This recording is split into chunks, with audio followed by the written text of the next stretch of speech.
بینەرانی بەڕێز لە بەرنامەی ڕاوی ڕۆژی ستێرکەوە ئەم کاتەوە هەموو کاتێکتان باش سڵاوی بەرخودانی ئەفرینتان لێبێ. بەرنامەی ئەم شەویشمان تایبەتە بە ئەفرین بارودۆخێوێ ئەو بەرخودانە بەشکۆیی کە ناوی سەردەمی لێنراوە و چلەی تێپەڕان پێی ناوەتە هەڵبەتە خۆشبەختانە سەرکەوتوانە پێی ناوەتە چلو یەکەمین شەو ڕۆژی خۆیەوە. گفتوگۆ لەسەر بەگشتی ئەو پێژادانە دەکەین کە لە بەرخودانەکە هاتوونەتە ئاراوە بۆ مەبەستەش لە ستۆدیۆ میوانداریمان لە دوو بەڕێز کردەوە، ئەوانیش بەڕێز عەلی زەنگەنە سیاسەتمەداری گەلەکەمان، هەروە بەڕێز خەلیل ڕەزا ئەندامی ڕێکخراوی ئاشتی بۆ هاوکاری منداڵان سەرەتا بە ناوی خۆمانوێەوە بە خێراتنی هەردوو بەڕێزیان دەکەین. بەڵێ بینەرانی بەڕێز هەڵبەتە هەر لە بەرنامەکەشدا ژمارەیەک دۆسیەمان هەیە، ژمارەیەک هەواڵ و زانیاری نوێمان لە ئەفرینەوە هەیە، ئەوانیش دەخێنە بەردی دیەوە. سەرەتاش بە هەواڵێک لە ئەفرینەوە دەست پێ دەکەین کە ئەم ئێوارەیە لەوێ ئەو لەو بەرخودانەشکۆیەدا کە شەڕوانان بەرامبەر بە ڕژێمی تورکی داگیرکەر ئەنجامیان داوە لە گوندی بیویلکای ناوچەی ڕاجۆ، گورزێکی زۆر گەورەیان لە ئەرتەشی داگیرکەری تورک داوە، دەیان کوژرا و برینداریانە بۆ گورز لە هەلیکۆپتەرێکیشیان دراوە. ئێوارەی ئەمڕۆ لە گوندی بیبلیکای ڕاجۆی ئەفرین شەڕوانانی ئازادی وەڵامی هێزە داگیرکەرەکانی تورکیان داوەتەوە. وێڕای تێشکاندنی سەرجەمێرشەکانیان ژمارەیە کوژرا و برینداریان داوە، زانراسیان دامیتیمی تایبەت دەیان سەرباز و چەتەی تورکیا کوژراون، گورزیش لە هەلیکۆپتەرێک دراوە. لە گوندی مەیدانکێش ماشێنێکی دۆشکە لەسەری دژمن بە تەواوی سەرنشینەکانیەوە تێک شکێنراوە. شەڕ و پێکادان لە ئێستاشدا لەو گوندە ناوبەناو هەر هەیە و دیمەنانشی دەیبینن دیمەنی گوندی بیبلیکان کە ئێستا لەسەر ئیکرانی تەلەڤیزیۆنەکەمانە وەک دەبینین هەلیکۆپتەر لەوێ هەیە. شەڕوانانیش ناوەندێک کە چەتەکان و ئەرتەشی تورکی لێکۆبۆتەوە دەکەن ئامانج وەک دەبینین وە دووکەڵی لێ هەڵدەستێ و دەتەقێنرێتەوە.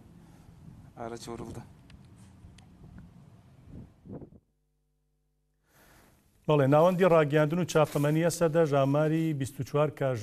کاژمێری ڕابردووی شەڕ و بەرخودانەکانی ڕاگەاندەوە با پێکەوە بزانین ئەوان چی زانیاریەکی نوێیانداوە. ناوەندی ڕاگەاندنی هێزەکانی سووریای دیموکراتی قەسەدا ئاماری 24 کاتژمێری ڕابردووی شەڕ و پێکادان و بەرخودانی سەردەمی ئەفرینی بەم شێوەیە ئاشکرا کردووە. بەرەی ناوچەی جەندرێس لە دوێنێەوە چەتە و سەربازانی ئەرتەشی تورکیا بە تانک و تۆپ و فڕۆکەی جەنگی بەردەوامن لە هێرشەکانیان بۆ سەر ناوچەکە و لەو چوارچێوەیەشدا گوندەکانی ڕەمادیە و حەمێلکە ڕوبەڕووی هێرشی دژواری داگیرکەران بوونەتەوە و بەو هۆیەوە زیانێکی زۆر بەرگ و نشینان کەوتووە. بەرەی ناوچەی ماباتە ئەرتەشی تورکی داگیرکەر با تۆپ و هاوان گوندی میرکانی بردومان کردووە و لە ئەنجامدا هاوڵاتیەکی مەدەنی شەهید بووە و هەروەها سیانی دیکەش بریندار بووە و زیانش بەر موڵک و ماڵی هاوڵاتیان گەیشتووە. بەرەی ناوچەی ڕاجۆ سەر لە بەیانی ئەمڕۆ لە دەوروبەری گوندی جەنگەر لە نێوان شەڕڤانان و هێزەکانی داگیرکەراندا شەڕ هاتۆتە ئاراوە و لە هەمان کاتدا ئەرتەشی تورک بە فڕۆکەی جەنگی گوندی حەجی خەلیلی بردومان کردووە و بەو هۆیەوە ژمارەیەک هاوڵاتی مەدەنی شەهید و بریندار بوون. هەروەها گوندی حەبۆشکاش کراوەتە ئامانجی بردومانەکانی ئەرتەشی تورکیا و تاقمە چەتەکانی لە ئەنجامی بەرپەرزانەوەی توندی شەڕڤاناندا هێرشەکە تێک شکێندراوە و زیانی گیانی و مادیش بەردوژمن کەوتووە. لەلایەکی دیکەوە لە گوندی ئەلبێسکاش چەتە و سەربازانی تورکیای داگیرکەر ویستیان پێشڕەوی بکەن، بەڵام لەوێش ڕوبەڕووی بەرپەرچی توندی شەڕوانان بوونەوە و لە ئەنجامدا زریپۆشێکی داگیرکەران بە سەرنشینەکانیەوە لەناوبرا. هەروەها لە گوندی جەلاش تا کەمێک بەر لە ئێستا بە دژواری شەڕ بەردەوام بووە و بەڵام لەبارەی زیانەکانی دوژمن زانیاری تەواو بەدەست نەخراوە. بەرەی ناوچەی بولبول لە گوندی باخچە ئەرتەشی تورکیای داگیرکەر و تاقمە چەتەکانی سەر بە ئەردۆگان هەوڵیانداوە پێشڕەوی بکەن، بەڵام ڕوبەڕووی بەرپەرچی توندی شەڕوانان بوونەتەوە و هێرشەکەیان تێک شکێندراوە و زیانێکی زۆرش بەردوژمن کەوتووە. بەرەی ناوچەی شیە پاش ئەوەی ئەرتەشی تورکیا و تاقمە چەتەکانی لە ڕێی زەمینەوە هیچ ئەنجامێکیان بەدەست نەخست، سەرجەم هێرشەکانیان تێک شکێنراون. ئەمڕۆ گوندی ئەرەندەی بردومان کردووە و زیانی مادی بەرماڵ و مڵکی هاوڵاتیان گەیاندووە. ئەم هێرشانەی تورکیا و چەتەکان بۆ سەر ئەفرین لە کاتێکدایە کە ماوەی 3 ڕۆژە ئەنجومەنی ئاسایشی نەتەوە یەکگرتوەکان بڕیاری ئاگربەستی لە سەرتاسەری سووریا داوە، وێڕای ئەوەی سەرۆکۆماری فەڕەنسا ئێمانوێل ماکرۆن تەلەفۆنی بۆ ئەردۆگان کردووە تا پابەند بێت بە ئاگربەسەکەەوە و وەزارەتی دەرەوەی ئەمریکاش لە زاری وتەبێژەکەیەوە هەمان داخوازی لە تورکیا کرد، بەڵام دیسان دەوڵەتی تورکی داگیرکەر بەردەوامە لە پێشێلکردنی ئاگربەست لە سووریا. دوای ئەمریکا و فەڕەنسا واڵتەر لینەر سکرتێری وەزارەتی دەرەوەی ئەڵمانیاش لا لێدوانێکیدا ڕایگەاندووە کە پێویستە تورکیا ڕێز لە ئاگربەستی سووریا بگرێت و ئەو ئاگربەسە عەفرینش دەگرێتەوە. ناوبراو داوای لە تورکیا کردووە ڕێز لە بڕیاری 30 ڕۆژەی ئەنجومەنی ئاسایشی نەتەوە یەکگرتووەکان بۆ ئاگربەست لە سووریا بگرێت، سەرنجی خستۆتە سەر ئەوەش کە ئەو ئاگربەستە عەفرینش دەگرێتەوە. جێگای ئاماژەیە ڕۆژی 25 شوباتی مانگی ڕابردوو ئەنجومەنی ئاسایشی نەتەوە یەکگرتووەکان بڕیاری ژمارە 2401 پەسەند کرد کە داوا دەکات ئاگربەست لە سەرانسەری سووریا ڕابگەیەندرێت. هەریەک لە وڵاتانی کوێت و سوید پرۆژە بڕیارەکەیان پێشکەش کردبوو. پرۆژەکە دەنگی هەر 15 ئەندامەکەی ئەنجومەنی ئاسایشی بەدەست هێنا و کرایە بڕیار و بۆ ڕاگرتنی شەڕ لە سووریا.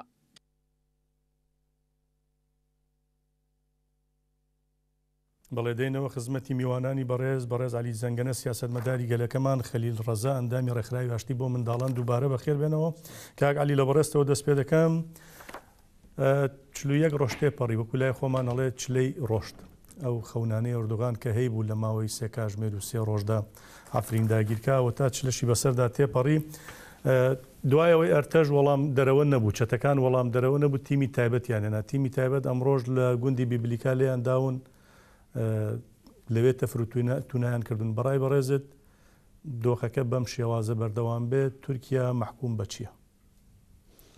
جارێکتر سپاس بۆ بەڕێز کاک هەندێرێن. سەرەتا سڵاو لە ڕوحی پاکی شەهیدانی شەڕەڤانان لە عەفرین و شوێنەکانی تریش، سڵاو لە شەڕەڤانان کە ئێستا ئەجەنگێن دژ بە جەندەرمەکانی تورک و هەروەها پیرۆزبایی لە گەلەکەمان و لە گشت ئازادی خوازانی ئەەکەم بە بۆنەی ئازادکردنی بەڕێزی تێکۆشەر کاکە ساڵح مسلیم کە ئەوە سەرکەوتنێکی گەورەیە بۆ ئازادی خوازان بۆ هەر هەمومان و ڕسوایەکی گەورەیە بۆ ئەردوغان و بۆ ئەوانەی کە پاڵپشتی تیرۆریستانیان کرد. لەسەر ئەفرین و شەڕی ئەفرین و سیاسەتی تورکیا، ئەوەی کە دیکتاتۆرەکانی جیهان لە دنیا هەمیشەوا بووە کاکەندرێن ئەحمەقی خۆیانیان کردووە لەگەڵ ڕێزمە. ئەو ئەحمەقیانە ئایا بێت لە هتلەرەوە کردوێتی. ئێمە لە ڕۆژهەڵاتی ناوڕاستە باوا بڵێن،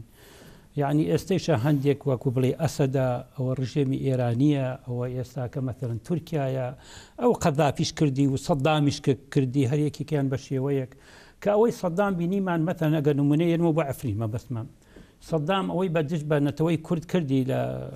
کاتی خۆی کە چەکی کیمیاوی جیناسای لەسەر هەڵەبجە و ناوچەکانی تر و ئەنفال، ئەوە چارەنووسی سەدام بوو کە چی بەسەرا هات و گەیشتە چی ئاستێک جەبەروتی سەدام و هێزی سەدام و پاش ئەنفالیش و کە خەڵکوات تەوەقعی ناکرد. چارەنووسی ئۆردوگان و سیاسەتەکەیشی تەسەورمەیە لەوان خراپتر بێت بۆ ئەم ئیدامەکردنەی ئەم شەڕەی کە ئەیکا دژ بەنەتەوەی کورد و دژ بە ئازادی. مەبەستم دژ بەنەتەخرد دوو شتە کاکە هەندێرێن، ئازادی وەکو تورکیا مەبەستم تۆ من نازانم گوێلێن چۆن بیرەکاتەوە یان گوێنەمەم خۆی وەکو تورکیا سیستێمی تورکیا خۆی سەقامگیر نییە. ببین هەزارەها مامۆستای زانکۆ، هەزارەها ئەفسەر، هەزارەها خەڵکی تری خستە زیندانەوە، یان هەزارەها دیبلۆماسی تری با بڵێن لە ئیشەکانی دوور خستەوە. واتە خۆی ڕژێمی تورکیا یان با بڵێن ئۆردوغان و دامەدەستگاکەی خۆی لە قەیرانێکی ناوخۆی قوڵە دەریخا. بەڵێ دەڵێن بۆ ئەوەی کە ئەو قەیرانانە پەردە پۆش بکە بۆ نمونە پەلاماری ئەفرین دەدا کێشەکان دێ بباتە دەرەوەی لە باکوور قوڵی کاتەوە یان لە باشووری کوردستان. باشووری کوردستان خۆشکەم نییە لە باشووری کوردستان و هێزەی هەیەتی نازانی چ ڕۆژێک کۆمەڵانی خەڵکی کوردستان لە باشوور ئەتەقێت جنگندشین بەتە ئێستا کە نمونە بێنەوە من دێمە سەر ئەفرین بوو برە. یعنی مەبەستم ئەمە باسی سیاسەتی تورکیا ئەەکەم تا بزانم بۆ گەیشتە ئەفرین، یعنی ئەمە مەبەستمە. یعنی تۆ ئێستا ببینە بە هەزارەها کەس واژویان کۆ کردووەتەوە لەسەر ئەوەی ئەو جێیشەی ئەو سوپایی ئەو لەشکرەی تورکیا کە لە باشووری کوردستان جێگیر بوونە واڵن 18 سەربازگەیە شتێکی وایە. ئەمە چۆڵیکەن و بە داوا تەنانەت لە پەرلەمانی کوردستانیش چەند پەرلەمانتارێک داوای ئەوەیان کردووە ئەو هێزە نەمێنێ. واتە تورکیا ئەم قەیرانانەی هەیەتی لە ناو خۆیەوە ئەوە بێنێتە دەرەوە بەتایبەتیش کورد بە مەترسێکی گەورە ئەزانێت ئەمە دێتە سەر ناوچەی ڕۆژ ئاوا ڕۆڵێکی هەرە گەورەی مەشەڕەبانان باوا بڵین چونکە ئێستا بتعدید ئێمە لەسەر قسەی شەڕەبانانەکەین یان ڕێزمێ بۆ گرێلاوە بۆ پێشمەرگە و باسەکەمان لەسەر ئافرین و ڕۆژاوە یعنی ئەوەی کە لە کانتۆنەکانی جەزیرە کرا من بەداخوە سەردانم نەکردوون ینی خۆزگا یعنی کاتێکم بێت بۆ بچم بە چای خۆم ببینم بەڵام ئەوەیە کە دەیخوێنینەوە ئاگامان لێبێ و ئەو هەواڵانە ئەبینین نمونەیەکی زۆر سەردەمیانیان پێشکەش کرد نمونەیەک لە پەروەردە نەبەس لە شەڕ خۆ ئەمە شەڕە بە قەناعەتێکی فکرێەوە دێت ئەگینا خۆ جەندەرمەکانی تورکیا هەموو ئاسن و تەیارە و جبەخانەی بەهێستریان هەیە لە شەڕەوانان بەڵام چونکە کانتۆنەکانی جەزیرە کانتۆنێک نەبوون نەبەست بۆ کورد بەڵکو بۆ ئەو نەتەوانەی تریشە یان کەمە نەتەوەیەکانی ترشە کە لە با بڵێن لە خاکی جەزیرە ئەژین ئایا لە کۆبانی بێ ئایا لە ئەفرین بێ ئایا لە سەریکانی بێ لەکوێ بێ لەکە ئەژین ئەوانە بە مافێکی ترەوە هاتنەتە ناو بەڕێوەبردننی سربەخۆی ئیداراتەوە ئەمانەکە هاتوونە ئەمە شێوەیە کە پێشکەشکردنی لە ئیدارەیەکی سەردەمیانە قوتابخانە زانکۆ نەخۆشخانە ڕێگەوبان واتە کۆم اینجا سەر هەموو شتێکە گە بڵێ لە ڕووی دیبلۆماسیەوە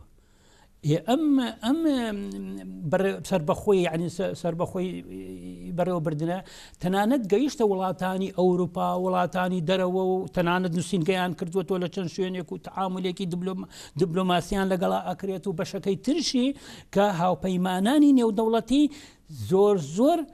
ئێعتیمادیان لەسەر شەڕەوانانی جززیرە و ئەوانە بوو دش بە داعش پۆچکانینی داعش لە کۆبانی و لە ناوچەکانی تر ئەمە هەمووی نامەیەکی گرنگ بوو بۆ ئازادی خوازانی دنیا کە کورد نەتەوەیە کە دش بە تیرۆریست کە طبعاً هێزی کورد با بڵێن لە باکوور بە تایبەتیش پەکەکان نێو ئەبران کەمانە با بڵێن تیرۆ لە لیستی تیرۆران یان تیرۆریستن یان تورکیا هەوڵی ئەدا یەپەکە و یەپەژە و کێوکێ ئەمانە تیرۆریستن ئەمە سەلماندیان نەبەست بە بەرەنگار بنەوە بە خوێن و بە گیان و بە هەموو شتێک یعنی داعش بەزیێن بوون ئەمە پەیامێکی گەورە بوو تورکیا لەو قەیرانە ئەژێ تورکیا بەداخەوە ئێڵێم لە پەروەردەیەکی شۆڤێنیتیایە دش بەوە بوو کە کورد لەوە ئەدەترسا کورد هێزێکی گەورەی لە تورکیا خاصەتەن خۆتەزانی مەتەنە هەدەپە و ئەو حیزبە بەهێزەی کە سەرکردایەتیە کرد کە سەلاحەدین دەمیرتاش و هەروەها یعنی ئەو سەرکردانە لەگەڵ ڕێزم بۆ هەمویان کاک عەبدوڵڵا ئۆجەلانیش و بەڕێزە بۆتە یعنی سمبلێک لە قارەمانێتی و لە تێکۆشان و دنیا تەماشای ئەکا ئەمە یعنی ئەمەی ئۆردوغان بەو سیاسەتەی ڕەگەسپەرستی کە بەکاری ئێنە ئەویست ئەمانە هەمووی خامۆش کاتەوە و ببێتە بە ڕاستی ببێتە پۆلیسێکی ناپەسەند لەگەڵ ڕێزما بۆ ناوچەیە ئەو داعشانەی کە هاتون بۆ مووسڵ و هاتن بۆ کوبانی و ئێستێشە کە دێن من ئەتوانم بڵێم وەوەی قسەی منش نییە زۆربەی کار ئاسانەکانیان لە ڕێگەی تورکەوە بووە ئێستا ژەوانەی کە لە ئەفرین شەڕ دەکەن زۆرێکیان هەرە و سەرکردانەی داعشن و چەتانی داعشن کە لە شوێنەکانی تر شکستیان پێدرا و ڕایان کردووە تورکیا لە یەکۆی کردوونەتەوە هێنانێتەوە سەرگەلی کورد اینجا دێتە سەرچی سەر ئەوەی کەوە ئەوانەی کەوا وەکو چەتەن وەکو با بڵێن بە کرێگیراوی سوورین کۆیانی کردوێتەوە و چەتانە تەنانەت چەتەیشی تایە هین خەڵکی ترین کۆیانی کردوێتەوە دش بەنەتەوەی کورد و ئەمەی ئەفرین سەلماندی یان با بڵێن شەڕەوانان وا بڵێن سەرکردایەتی ئەو شەڕانە کە ئەکرێت و بەرگری ئەکرێت لە ئەفرین بەڕاستی زبانی هەمومان لاڵە بەرامبەری ناتوانانی من خۆم خۆزگە ئەمویست لەم لێرەوە ئەڵێم وەلەو کورد نووسەری زۆرە شاعری زۆرە بەڵام تەمەنام ئەکرد شێرکۆبیەکەس بمایە ئایا چی بووتایە بۆ ئەو کچە جوانە شەڕەوانانە بۆ دەست و دفەنگی ئەوانە ئایا چی بنووسایە بۆ ئاپێستە کۆبانی کاکە هەندێن ئەمەی کە با بڵێن یەپەکە و یەپەشە پێشکەشیان کرد ئەتوانم بڵێ من بۆ خۆم بە خۆم ئایا لە سیاست کارم کردی بێ بەس شتمیش خوێندۆتەوە بەش بە حاڵی خۆم کاتی خۆی جەنگاوەرەکانی سۆڤێتی کۆندش بە شەڕی هیتلەر یان شەڕی دووهەم وە لە ڤێتنام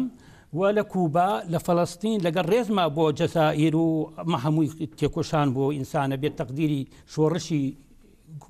61 ئەیلولی کورد و شۆڕی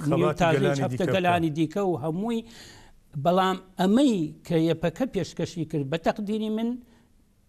شتێکی زۆر زۆری بێوێنەیە بێهاوتایە لە جیهانە کەرامەتی نەبەست بۆ ژن گێڕاوە بۆ پیاوەتی و بۆ ئینسانیت گەڕاوە ئافرەتی کردە سەرکردە ژن نەبەست یعنی تۆ مەثەن زۆر قسە هەیەڵێت ژنمان لە ماڵەوە دەرهێنا ڕۆ بۆ ئیش ئەو یەپەکە ژنی لە ماڵ دەرنێنا بێ با بۆ ئیش ژنی دەرهێنا لە ماڵەوە کردێ سەرکردە کردێ خاوەن بریار کردی هاوسەنگ و هاوڕێ و هاوبیری هاوڕێکانی ئەمە شتێکی زۆر زۆر گرنگە لە مرۆڤایەتی ئێمە یعنی کۆمەڵێک لەو نووسەرانش ئەگەر جەنابتیش بتاکیت خوێندوتەوە یعنی نووسەر بیانیەکانیش نووسەرەکانی خۆمان ئەوەی کە پێشکەشی کرد یەپەژە و یەپەکە لە ڕۆژئاوا ئەتوانم بڵێ مرۆڤایەتێکی گەوری پێشکەش کرد مرۆڤایەکەی بۆ یەکریزی هاوسەنگی ژن و پیاو و هەروها بۆ ئازادی و هەروها بۆ پەروەردەکردنی تەنانەت یەکتری قبولکردن یەکتری قبولکردن چونکە من وتم لەوێ مەثەن نەتەوەی عەرەبەیە نەتەوەی تورکما ئاینی هەیە مەزهبی هەیە یەزیدی هەیە شتێتر هەیە خۆ ئەمە هەمووی بە ئەوە دروست نەبووە دیارە ئەو سەرکردانە یان ئەوانە بە نەخشەیەکی وا هاتوونەتەکایەوە دووربین بوونە لە مەوزوعەکە هەرەوە شەوای کردو کە ئەمڕۆ بەرخودانە بەشکوێ لە ئافرین دەبین بتاکی تۆ دەرەنجامی ئەوەیە دەرئەنجامی ئەوەیە دەرئەنجامی چێ ئێستا تۆ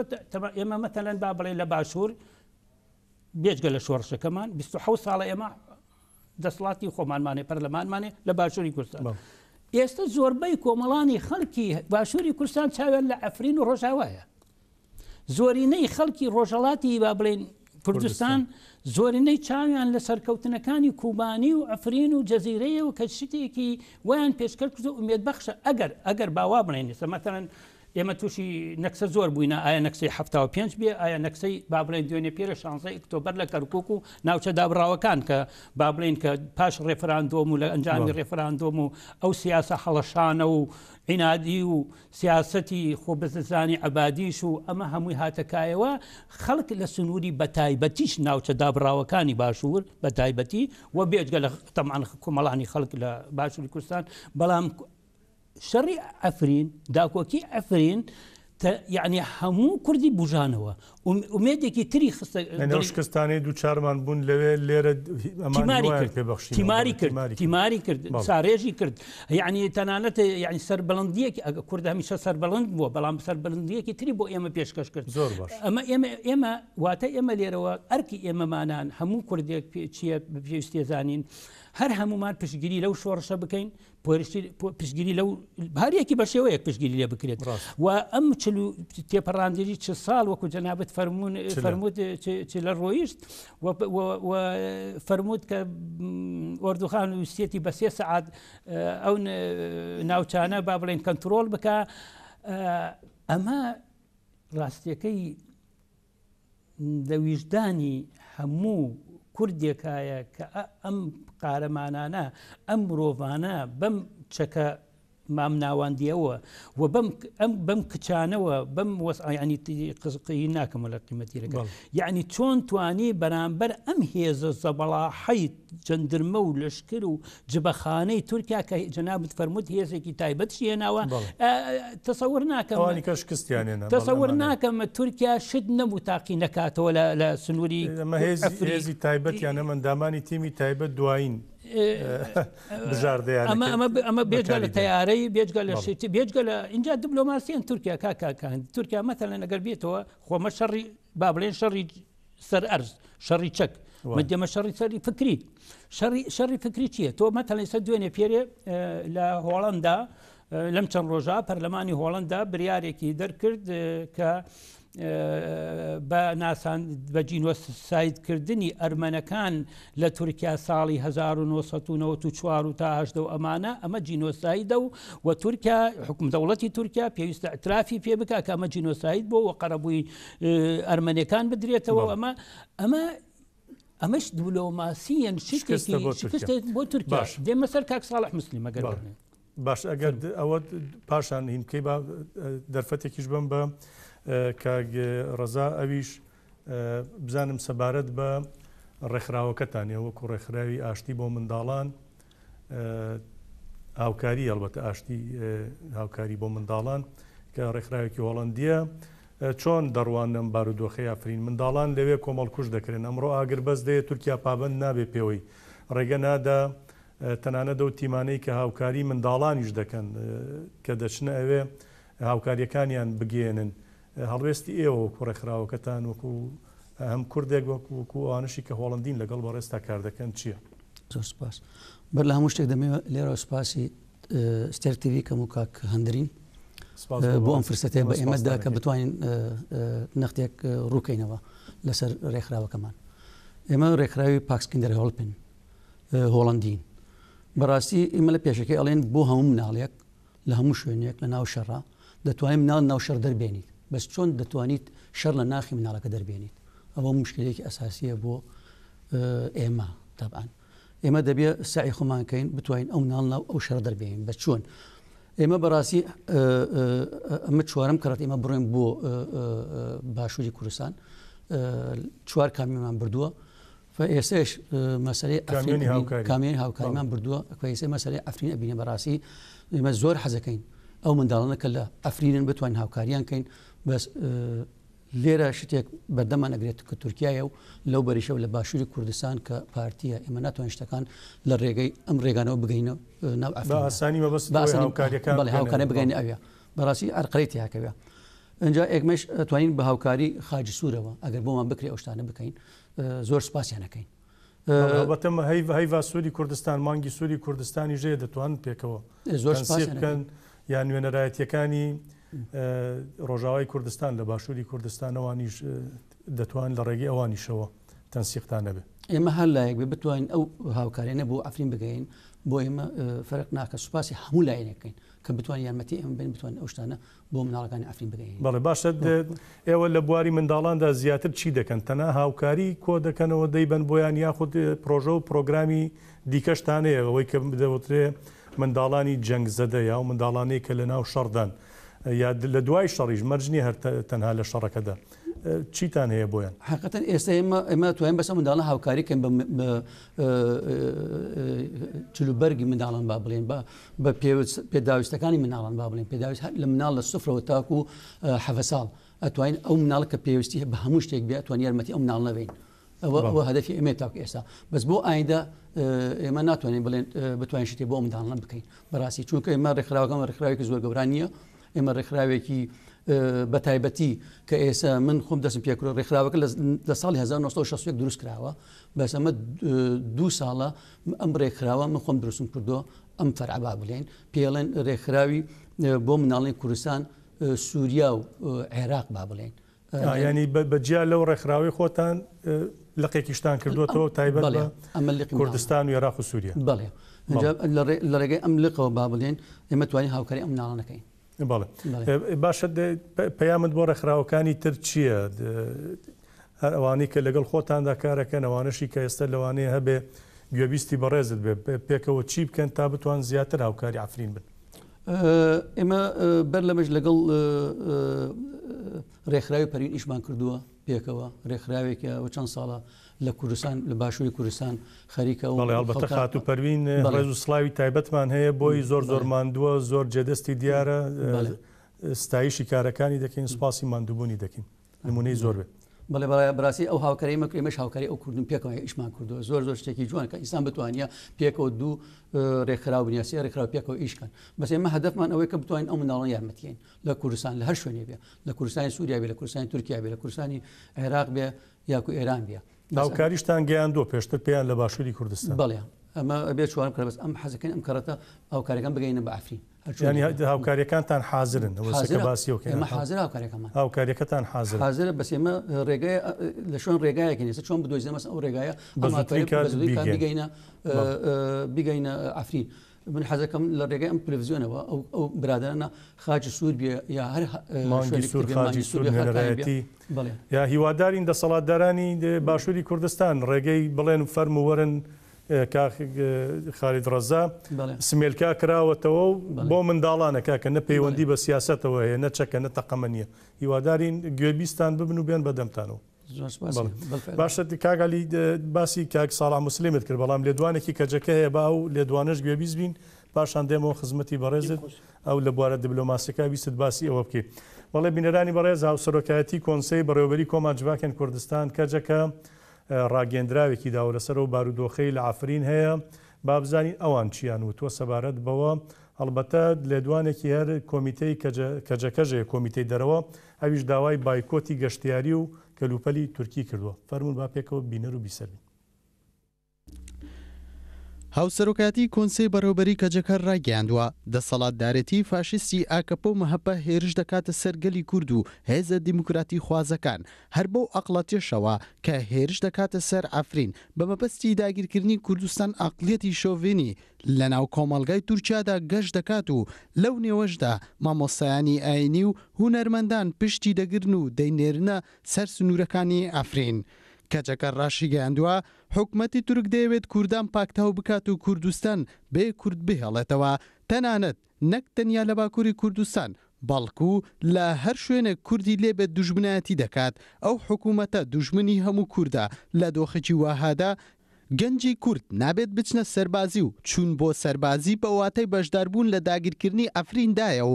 ئەوەش بە واتای بەڕەوازانینی کوشتاری کووردە. لە بەشێکی دیکەی ڕاگەندراوەکەدا هاتووە پێویستە گەنجانی کورد بزانن کە سوپای تورک قڕکەرە ئەوە شتێکە کە ڕۆژانە لە باکووری کوردستاندا دەبیندرێت سوپای تورک لە باشووری کوردستانی ژمارەیەکی زۆر بارەگەی سەربازی هەیە نابێت گەنجی کورد بە چوونیان بۆ سەربازی دژاتی گەلەکەیان بکەن پێویستە لە جیاتی سەربازی بەشداری ڕیزەکانی گەریلا بن و ببنە بەشێک لە هێزەکانی ئازادی کوردستان حکومەتی تورک هەوڵ دەدات هەمووان بکاتە هاوبەشی تاوانەکانی خۆی دەیەوێت بە کرێگیراوەکان لە سیاسەتە داگیرکارەکانیاندا بەکاربێنێت و بەو شێوەیە کورد لە دژی کورد بەکاربێنێت بۆ هێرشی سەر ئافرین.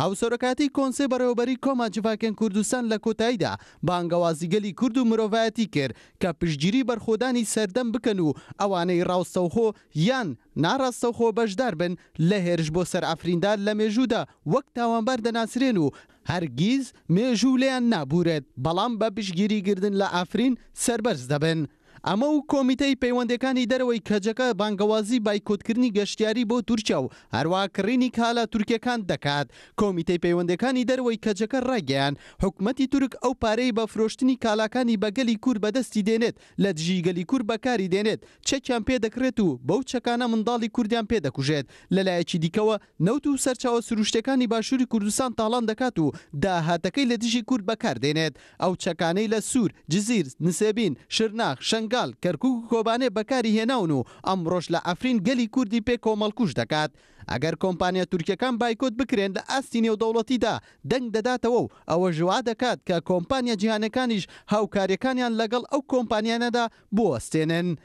لە بەشێکی دیکەی ڕاگەندراوەکەدا باز لە بایکۆتکردنی گەشتیاری لە تورکیا کراوە و لەو بارەوە ڕاگەندراوە بەشێکی گرنگی دیکە سەرچاوەدارەکانی حکومەتی فاشیست بۆ کڕینی چەک گەشتیاری لە وڵاتەدایە بۆیە بایکۆتکردنی گەشتیاری گرنگی زۆری هەیە هەر بۆیە بانگەوازیگەلی کورد و خوشک و براکانمان لە کوردستان و ئەوروپا و وڵاتانی دیکە دەکەین کە گەشتیاری و کالا تورکیەکان بایکۆت بکەن.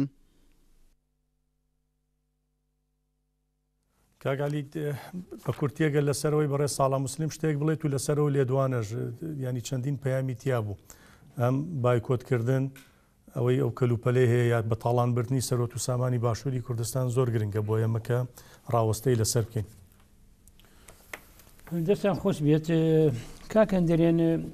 یعنی لەسەر بەیانەکەی بەڕێزیان کەچەکە ئەمە ئەوە ئەسەلمێنێ ئێمە زووتریش با بڵێن ئەوانەی کەوا سیاسی بوونەوە ڕێکخراوە مەدەنیەکانیش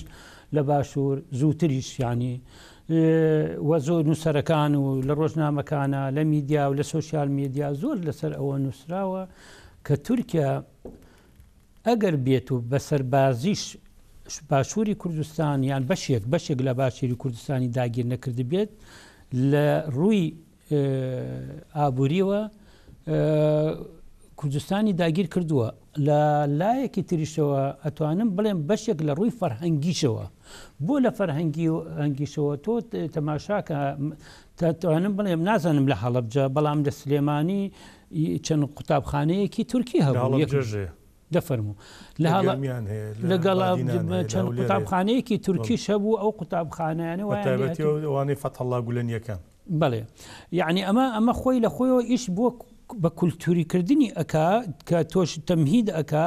کە لە جاتی ئەوەی ئێمە خۆمان تاکو ئێستاکە لە ژێر باری با بڵێن داگیرکەری ئەتۆنم بڵێم کولتوری عربی و ئیسلامی و کولتوری فارس و کولتوری تورک ڕزگارمان نەبووە تەنانەت لە باشووریش ئێ باشە تۆ جارێک لە دەستەوە ڕزگار نەبووە یەکسەر یەکێکی ترشێنا تورک کە خۆی دوژمنی نەتەوەی کووردە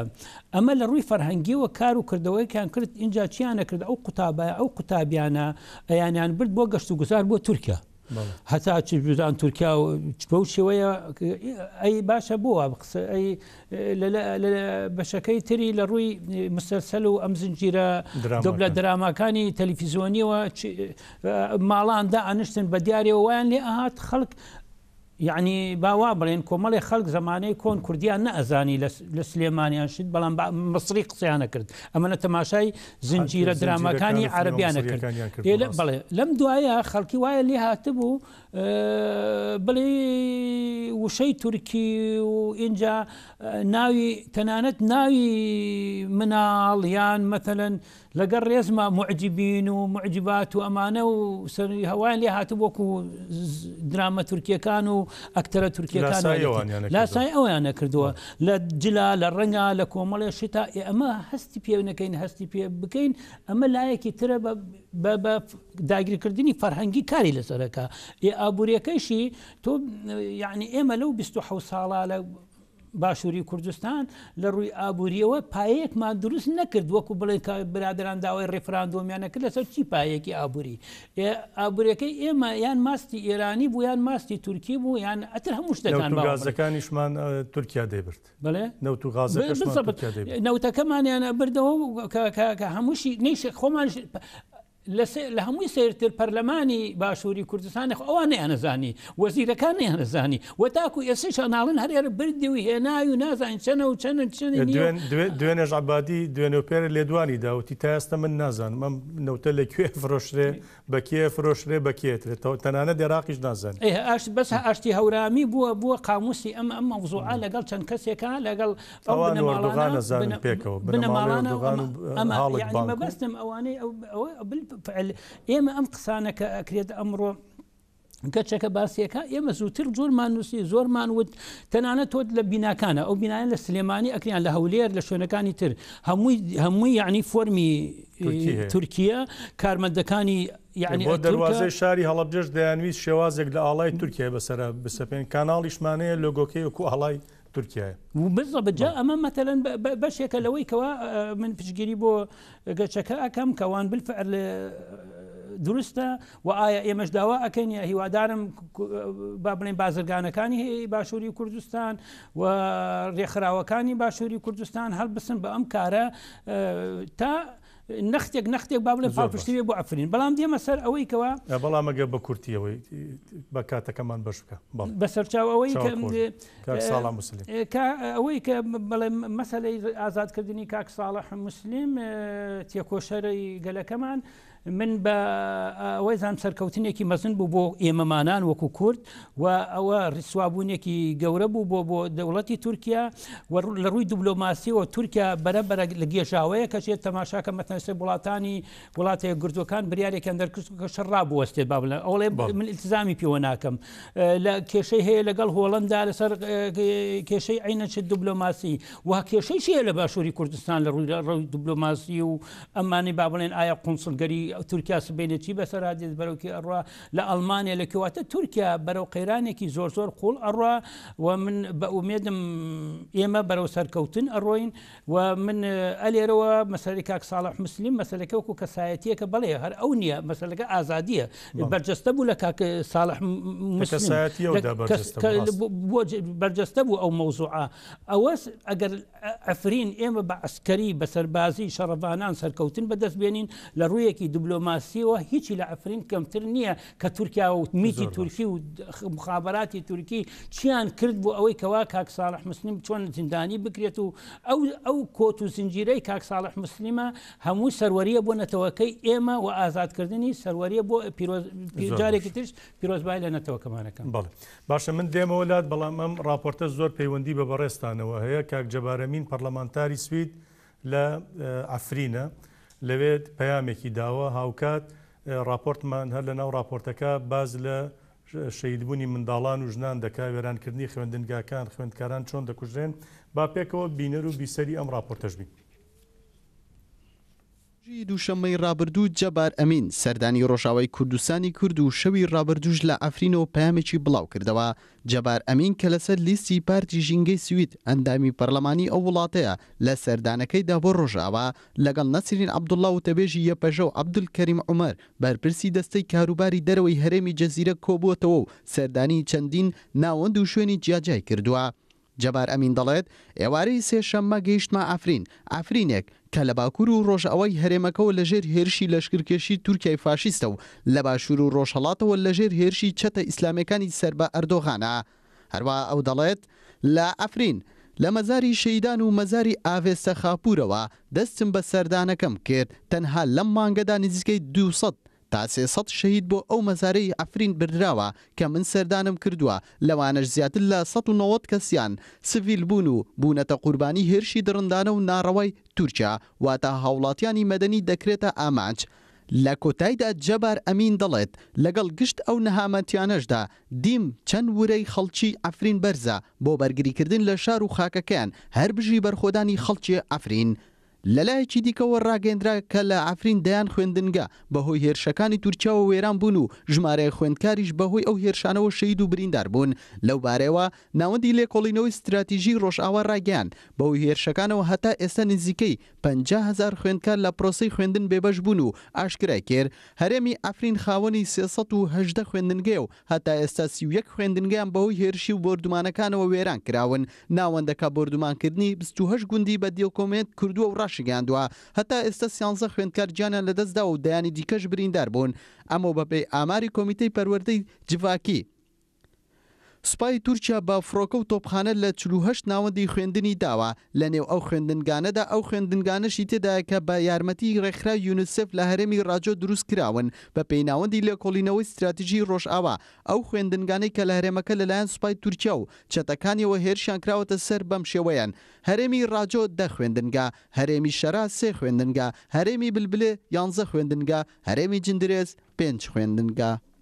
لەلایەکی دیکەوە ئەمڕۆ ئەنجێلا ڕەشۆ هاوسەرۆکی ئەنجومەنی تەندروستی کانتۆنی ئەفرین لە کۆنفرانسێکی ڕۆژنەمەوانیدا دوایین ئاماری قوربانیانی هێرشەکانی سوپای تورکیای داگیرکرد و چەتەکانی بۆ سەر ئەفرین بڵاو کردەوە ڕاگەیان بەوەی هێرشەکانی دەوڵەتی تورکیای داگیرکرد لە ڕۆژی 20 کانونی دووەم 30 بەفرامبار تا 1 مارس دەی ڕەشەمە 207 هاوڵاتی سڤیل شەید بوون و 602 دیکەش بریندار بوون. لە نێو ئەو هاوڵاتە سڤیلانەی شەید بوون 28 منداڵ و 23 ژن هەیە هەروە لە نێو بریندارەکان 73 منداڵ و 82 ژن هەیە. هاوسەرۆکی ئەنجومەنی تەندروستی کانتۆنی ئەفرین ڕاشگەیان هێزەکانی سوپای تورکیای داگیرکرد بە شێوەیەکی بەرنامە بۆ داڕێژکراو ئەو ئۆتۆمبیلانەی ڕێکخراوی خاچی سووری نێودەوڵەتیان کردوتە ئامانج کە هاوکاری تەندروستیان دەگەیاندا هەرێمی ئەفرین. کاک ڕەزا خەلیل ئەوە بارودۆخی منداڵانە لە راپۆرتەکە بینیت خوێندکاران 50,000 کە زۆربەیان ئەوانە منداڵن بێبەشن لە خوێندن قەتڵ و عام دەکرێن ینی ئێوە چۆن دەتوان ئەم راپۆرتانە بگەنە ناوەندە جیهانیەکان کاری لەسەر بکەن وەکو دەڵێن ڕێکخراوەکەتان هێڵپی منداڵان دەکات یا هاوکاری منداڵان دەکات چۆن ببێتە هاوکار بۆ ئەو منداڵانی ئەفرین؟ بەڕاستیەکەی ئێمە وەکو پاسکردن هەڵ کە پێڵێن ڕێکخراوی ئاشتی بۆ ئاوکاری مناڵان هۆڵندیە ئێمە توانین لە ڕێگەی هۆڵنداوە ئەو شتانە بڵاوکەینەوە هەر چۆنێ بێ ئەگەین بە حکوومەتی هۆڵندی ئەتوانین ئەو شتانە بکەین بەڕاستی بەس مشکلەی هۆڵندا بەتەنها نییە دەبێت ئەمە ئیشی یونیسف بێ ئەمە ئیشی متحیدە بێ ئەو شتانە بۆ بەڕاستەکەی دەرنایەن بۆ خەڵکە ببینە بزانین تورکیا چییە کە بۆ مناڵانە اینجا گوناحی ئەو مناڵانە چییە مەسەل جا بۆ ئەبێتە ئەیکەنە مشکلەیەکی سیاسی لەسەر ئەو مناڵانە خەتای ئەو مناڵانە چییە کە مەسەن لە ئافی گیر هاتوون لە چوار دۆریان گیراوە ینی بۆ خوێندنکە دەکەیتە ئامان ینی پرسیارەکەوەیە بەڕاستی شەڕت لەگەڵ شەڕوانانەیە شەڕت لەگەڵ سیاسیەکانەیە کاکە شەڕوانان نییە مە شەڕی منداڵە شەڕی ئافرەتانە بەڕاستی ئافرەت دەکوژێ پیا و پیرە کوژە ژنی پیرە کوژێ ئەوە شەڕە ئێستا ئەو کوێرایی خۆی نایبینێ هەموو شوێنێک بردمانەکە طبعا لەو شەڕە مناڵ تیاچیە ینی بەدبەخێکی لە مناڵەکانە مناڵ هەڵتیاچیە ئێمەش بەڕاستەکەی ئەگە بۆمان بکرێ بەس بتوانین کە بگەینە ئەو ئەفرینا ئەتوانی یارمەتی ئەو مناڵە بێنە چۆنی بێ باشە ئاخر قەی ناکەسە بەڕێزت دوتت نەتەوە یەکگرتوەکان بۆ نمونە ئەم ڕێکخراوەیەوە ئەم راپۆرتانە ڕۆژانە لەوێ ناوەندی لێکۆڵینەوەی ڕۆژاوا هەیە لە ئەفرین دەستەی تەندروستی هەیە نەخۆشخانەکان ئاماڕاگەێنن دەستەی خوێندن هەیە خوێندن و پەروەردە ئەمانە ئێوە ئەتوانن ینی بیان کەنە راپۆرت بە زمانەکانی دیکە بۆ یونیسفی بنێرن بۆ نەتەوەی گرتوەکانی بنێرن بۆ نمونە لە هۆڵندا زۆر ناوەندی جیهانی هەن ینی دەکرێت لەو ڕێگەشەوە هاوکار بن من خۆم ئامادەم بیکەم بە زمانی هۆڵندی و بینێرە بۆ شوێنانە ئادرسیان هەیە و بتۆن لەسەر ئادرسیان ئەینێرم ئەوشتانە بەس بتوانم مەس ئەو راپۆرتان بدەسم بگە راپۆرتێکی ئەو راپۆرتانەی من بەڵێن پێدەدەم ڕۆژانە دێنە لا ئێمە بەناوی ئەوانەوە بەناوی بە فەرمی کە دەیدەن من دەیگەێنمەوە ڕێست بەس من سای خۆمەکەم بە شێوەیەکی سیاسی نەبێت چونکە ئێمە ڕێکخراوێکین حەقم بەسەر سیاستە و ئێمە مناڵ تێگەم بەس ئەمێن مەسەن ئێمە دەبێت لە هەموو شوێنێک وجودمانی بێ دیار بین مەسەن ڕێگەمان پێ بدرێت ئەگەر مەسەی سیاسی بێ خۆت باشە زانیت ئەو حکومەتانە ئەو ڕژیمانە ڕێگەمان پێ نادەن بتوان یارمەتی ئەو مناڵە بین لەبەر خاطرەوە نامانەوێت بێتە مەسەلێکی سیاسی ئەمانەوێت حبەسەیەکی مەدەنی بمێنیە تا بتوانین ئەو مناڵە هاوکاری بگانین ئەو مناڵانە بە شێوەیەکی جوان ئەینووسنی و راپۆرتانە لە سیاسەوە دەربچێە بەس ڕاستیەکەی ئەوەی هەر شەڕێک تەسیری لەسەر مناڵەکە مناڵ پێوە بێ باشە شاندێکی ژنانی سێ پارچەی کوردستان لەگەڵ پارت و لایەنەکانی باکووری سووریا چوونەتە ئەفرین بە کورتی بەشێک لەوەش ببینین پاشان دێمەوە دوهین قسەتان لە بەڕێستان وەردەگرم کاتەکەشمان بەرەو کۆتایی دەچێت بەڵێ بینەرانی بەڕێز ئەم راپۆرتەش ببینن شاندی ژنان هەم لە باشوور ڕۆژەڵات باکووری کوردستان و چوونەتە ئەفرین پارت و لایەنەکانیش لە باکووری سووریا و لە ئەفرین بوون ئەم میێوارەیە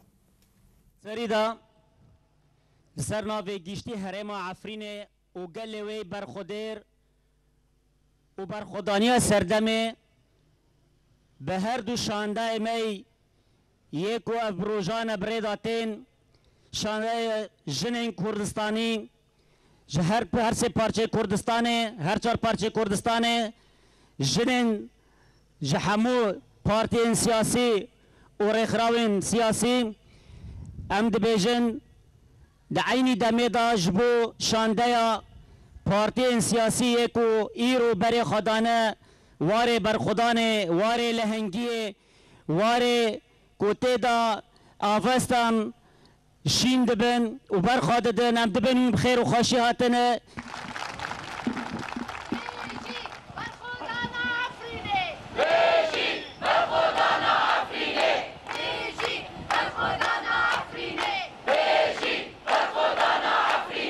بناوی کنگراستار کانتون عفرینه ده شاندایا میجن ایکو هر چهار پارچه کردستان ایرو و همی حوالد ما ایکو پارتی سیاسی دا جی خادگرن ایکو هیرو بره خادانا کانتونا زیتونه کانتونا آشیتیه کانتونا آزادیه ام بینم بخیر هاتن سلاو العفرین سلاو بەڵێ کاک عەلی زەنگەنە دوایین وتەی بەڕێزت وەردەگرم سەبارەت بە ئەفرین شتێک ما بێ بڵێ من ئەوە ئەڵێم ئەگەر بێت و ئەمڕۆ هەندێ ناوەندی نێودەوڵەتی لە ئەوروپا لە شوێنەکان تر باس لەوە ئەکەن کە ئەرمەنیەکان جینۆساید کران و تورکیا دەبێ قەرەبوویان بکاتەوە ڕۆژێکیش دێت لەم زەمانەی مافی مرۆڤە لەم هاوچەرخەی تەکنەلۆجیا و لەم ئازادی گەلانەکەوا هەیە کە تورکیا ئەوەی ئەمڕۆ دەیکات زۆر زۆر لەوە قورسترە کە لە زمانێکا 1940 دەکردوێتی مرۆڤەر مرۆڤ زمانێکیش بێ بەڵام زمانەکەیشی لە ئەمڕۆ بە حکمی خبار و دەنگ و باس و ئەوەی بە بەرچاوی خۆمانوە دەیبینین چی ئەگوزەرێ لە ئەفرین جا ڕۆژێکیش دێت ئەو دەسڵاتدارانەی ئۆردوغان و تاوانباران تورکیا دەسڵاتدارانی تورکیا وەکو